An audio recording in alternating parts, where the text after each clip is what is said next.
أعوذ بالله من الشيطان الرجيم بسم الله الرحمن الرحيم أرأيت الذي يكذب بالدين فذلك الذي يدع اليتيم ولا يحض على طعام المسكين فويل للمصلين الذين هم عن صلاتهم ساهون الذين هم يراءون ويمنعون الماعون. So that's the final ayah, يمنعون الماعون. This ayah and ولا يحض على طعام المسكين are depicting the same reality, but it's taking the final step. So notice this surah began with an attitude that's inside the heart, lying against the religion. Then it transferred, the discussion became crimes against people. Then the discussion became crime against Allah. Then the discussion came back to what again? Crimes against people. The two things are intertwined with each other. You cannot separate them. They have become inseparable entities as far as Allah Azza wa Jalla is concerned. And people try to separate these two things. You know that? People say, I'm a charitable person, I'm a good person, I just don't pray. Right? And then there are people who pray very, very regularly, but they're horrible to their family and to the needs of the needy, and they're greedy in their wealth and cheat in their businesses, etc., etc. People try to separate these two things. What does Allah do in this surah? He makes the two things inseparable. You can't separate these two things.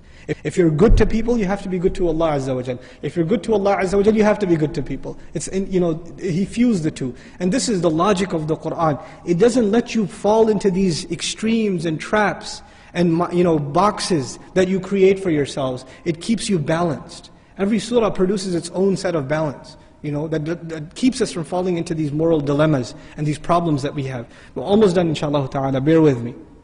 Al-Maa'un. One of the description of Al-Maa'un, by the way, وَيَمْنَعُونَ الْمَاعُونَ, and they forbid Al-Maa'un. Ma'un has been interpreted by many scholars, even some Sahaba, as zakat.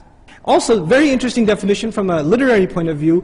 هُوَ مَا لَا يُبْخَلُ بِهِ كَالْمَاءِ وَالْمِلْحِ وَالنَّارِ. It is that which you cannot possibly be cheap in, like water. You can't possibly be cheap in it. But Allah says at the end of this surah, they forbid even ma'un. They are that cheap. They are that, hard of the heart. It's not even bukhl here. There's something more here. They can't see a smile on somebody's face. They can't find themselves doing something good for someone. The first thought that comes in their mind is, why should I help him? Why should I help you?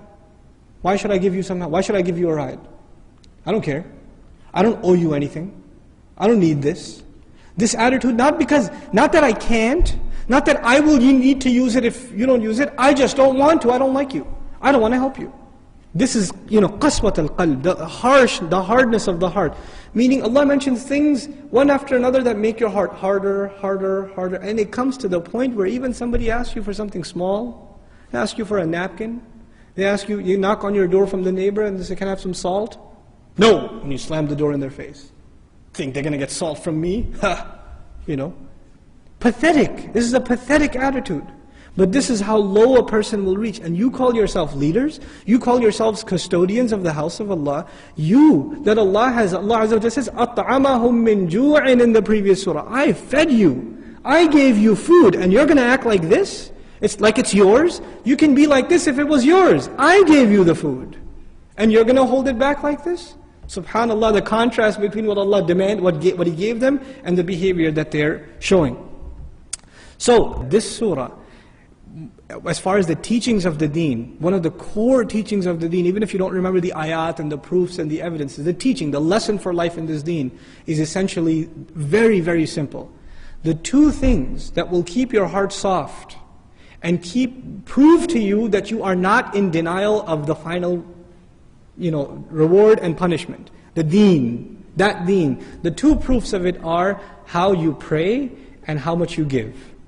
Giving, your dealings with people, and your prayer to Allah Azza wa Jalla. These are an indication of how strong your belief in the akhirah is and what you should be expecting from it. And if our prayers are weak, that's a life project now. That becomes a mission. And if our dealings with the orphans, and we don't even talk about the needs of the other, if we're not concerned about these things, then these things become a concern first and foremost in your own family. You know for a fact there are people in your family that need help. And there are some people you don't like.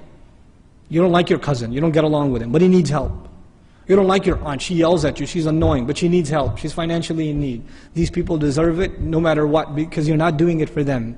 You're doing it because it proves to you for yourself, and inshallah ta'ala it's a case with Allah that you believe in being paid back in the end. May Allah Azza wa Jal make us of those who believe truly in our hearts. May Allah Azza wa Jal correct our prayers and keep them from these despicable acts. May Allah Azza wa Jal make us the best to each other and to all of humanity, and make us living models of the beauty of this deen. Barakallahu li wa lakum fil Qur'an al-Hakim, wa nafa'ni wa iyyakum bil ayati wa dhikr al-Hakim. Wassalamu alaikum wa rahmatullahi wa barakatuh.